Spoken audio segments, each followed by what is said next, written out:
Hi guys, kakarating ko lang ng house. By the way, hindi ko pala ito na vlog mo. Bago natin puntahan yung talagang dapat kong ipa-vlog ito.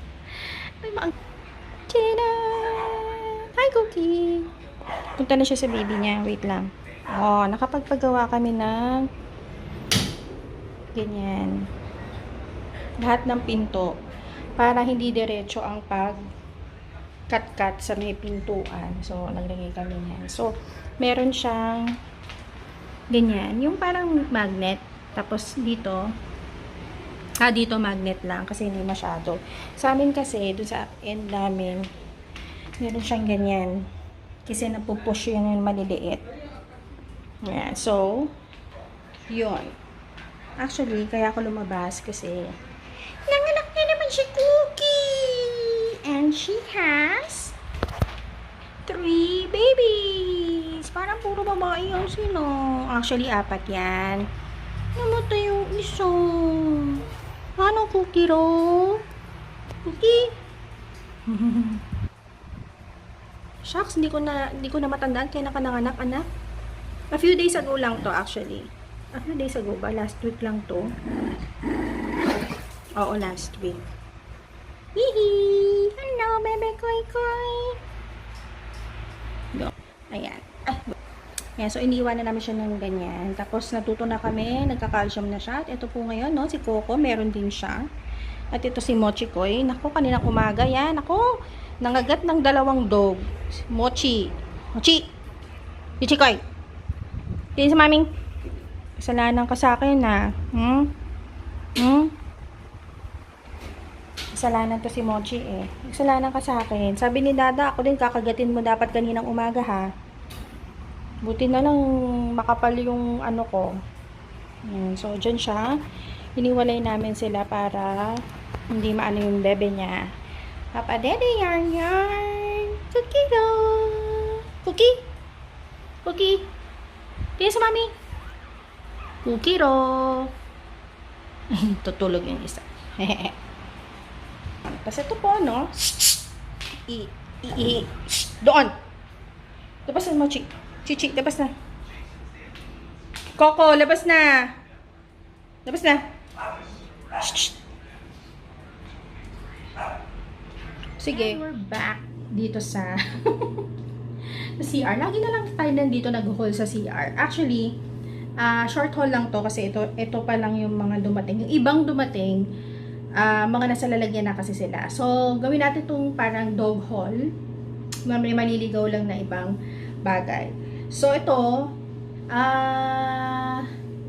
bumili ko ng diapers. Actually, yung diapers namin nga para din dun sa iba na gusto magtipid din sa diaper. I know, meron mas mura na brand ng diaper. Nag-start din kami sa Dono, which is maganda naman talaga siya. Pero syempre, dahil marami na kaming aso, going 22 na, kasama yung 3 na bagong puppies namin. Hindi na namin kaya, girl. Talagang, hindi na namin kaya. So, kailangan na namin magtipid.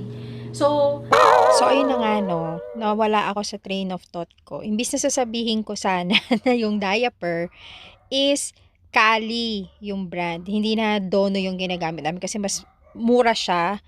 And ganun din naman. So, Kali na yung diaper na ginagamit namin sa dogs. Yun. Tinry na namin yung Madre de Cacao. Kaya na kasi ang problema niya, feeling ko lang, hindi siya masyadong swak dun sa coat ng mga dogs namin. Kasi parang I find it, tigas. Parang ang tigas nung balahibo nila. Tapos napapansin ko, hindi ko alam kung may kinalaman sa groomer or something, na kapag hindi okay yung gupit or hindi okay yung shampoo in the long run, ang tigas niya. Tapos yung mga aso namin, Shih Apso silang lahat. Isang Shih Tzu, isang Lhasa Apso, tapos the rest Shih Apso na silang lahat. So, kapag halimbawa, tumagal na, parang lahat sila pumuputi. Tapos after a while, babalik yung mga kulay nila, itong fur nila. Puti yung balahibo lahat, tapos babalik na yung totoong may brown, may spot, gano'n. Saka pa lang siya, basta may face, pero mahaba yung tan. Ang napansin ko lang, nung nag-miclo kami, insert ko na lang, na shampoo, bumalik yung mga kulay nila. Kaya na ang problema ko sa kanya, ang mahal niya. Parang yung, magkano ba? Yung basta 750, 500 grams lang ata yun. Basta 500 ml lang yata yun. 750 na siya. Tapos pag 1 liter, parang 1 liter mo siya, parang 1.4 na siya. So, ang mahal niya, pero ang ganda niya. Pero dahil nga magtitipid tayo, magta-try ako ng iba. So, ito, tatry ko tong Walastic Pets. Ewan ko kung sino na gumagamit sa inyo. Comment down below kung maganda ba to. First time ko tong ito-try. Kasi tingnan mo, oh, ilang ml na to? 1,000 ml na to. Oh, 1,000 ml na to. Pero, 350 lang. Oh. Tapos, ito, healthy coat yung nakalagay sa kanya. Amuyin natin, ah. Mabango ba to? Pa to naaamoy. Amoy parang bubblegum. Parang gano'n. Bang siya. Kasi itong isa, tatry ko din, odor eliminator. Kasi may mga dogs talaga na minsan, pag tumatagal na, you know, si Coco yung mukha niya, amoy, ito, parang wala masyadong amoy. Pero, odor eliminator naman siya. Walastic Pets din. So, nakita ko kasi maraming bumibili. Parang libo-libo na yung bumili nito dun sa, pinag-anuhan ko sa Shopee. Yan. So, tatry ko siya. Tapos, may nakita rin ako sa Pets Up. 150 pieces na ear wipes. Yan.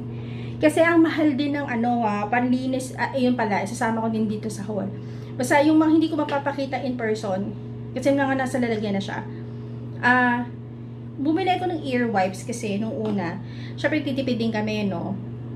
Meron talagang ear wipes, ear cleaner. Yung mga ear cleaner, Vico yung binili ko ngayon kasi 200 plus siya. Pero yung ginamit before kay Mochi is, lalagay ko na lang din dyan. Yan yung brand. Pero mahal siya kasi. Tapos meron pang cream na ginaganon sa loob na kay Keme mo. Na which is 1,000 plus. So, syempre naghahanap kami ng mas budget friendly. Yun. So, kaya bumili ko nitong ear wipes. So, siguro naman ear wipes.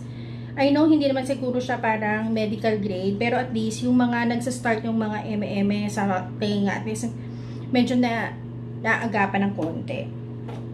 Yun. Tapos, meron ding eye wipes. So, nakikita nyo yung may mga teardrops din. Siguro, sana makatulong kasi yung mga aso namin, hindi to talaga, sa totoo lang, hindi naman namin siya talaga everyday aanuhan mo yung mga muta, ganyan. So, minsan makikita mo yung mga dogs namin, yung mga dito nila, may mga tear stain na. Tapos, yung iba pa, ayaw magpagupit ng mga dito, mahaba na. So, syempre, natatabunan na. So, yung mga tear stains na and everything. Tapos, may tinry akong, ubus na kasi. Hindi ko na ma-haul. Pero gusto siya ng mga dogs ko. So, I find the ingredients very healthy. So, ito siya.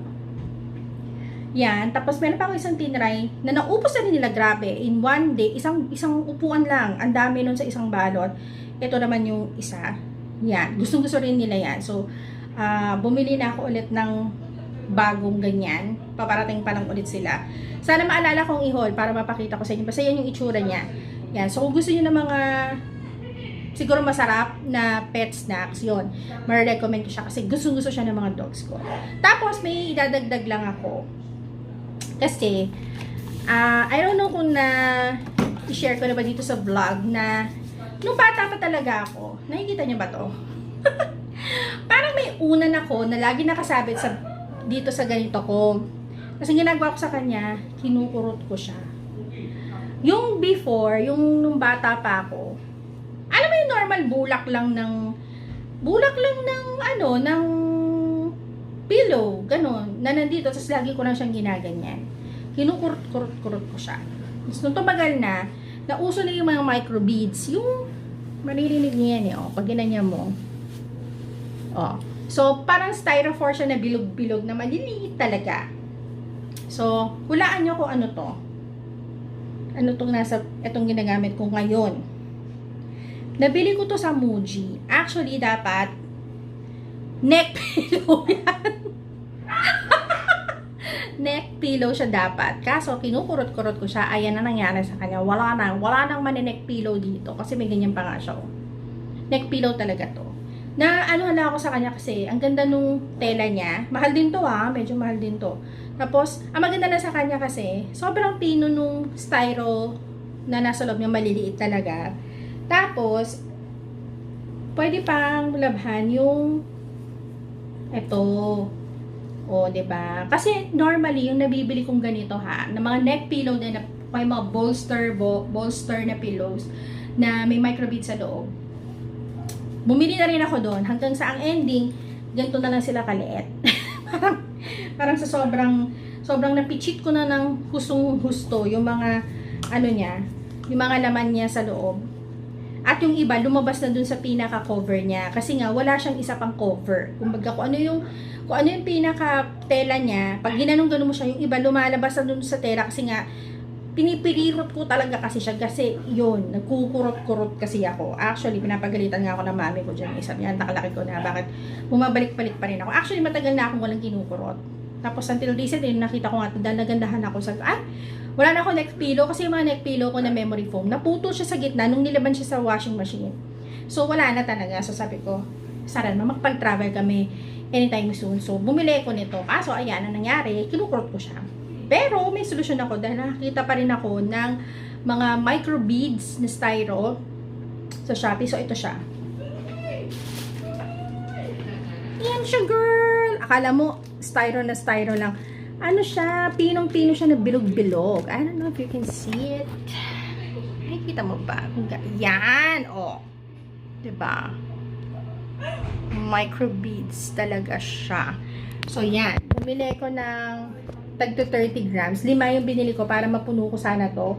Hindi ko naman totally pupunong-punuin kasi gusto ko pa rin naman yung medyo may lambot siya. Para lang ma-refill ko lang to. Kaya ako bumili nito.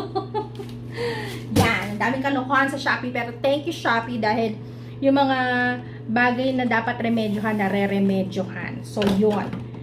Actually, kakagaling ko lang ng office. Medyo malakas yung ulan. Nung pag-out ko, 5:30 ako lumalabas. So, nung pag-out ko, super duper, actually, di pa ako nag-out. Alas 5 pa lang yata, nag-start ng bumuhos. Yan, so, buti na lang, medyo nakarating na kami sa bahay ng bago Actually, nakapag na ako na to. Paglampaso na ako, nakapagtanggal na ako ng makeup. Pero mag-double cleanse pa ako. Kaya medyo ganito pa yung tsura ko. Yun. So, siningit ko lang to kasi hindi ko na vlog yung panganganak ni Cookie. Na nakalimutan ko kung anong exact date. So, kailangan ko pang balikan. So, yun. So, yun lang ang update natin for now. Para may vlog tayo by the weekend. So, tignan natin kung ano mabablog natin tomorrow. So, yun lang. Thank you so much for watching and I'll see you on my next vlog. Bye-bye!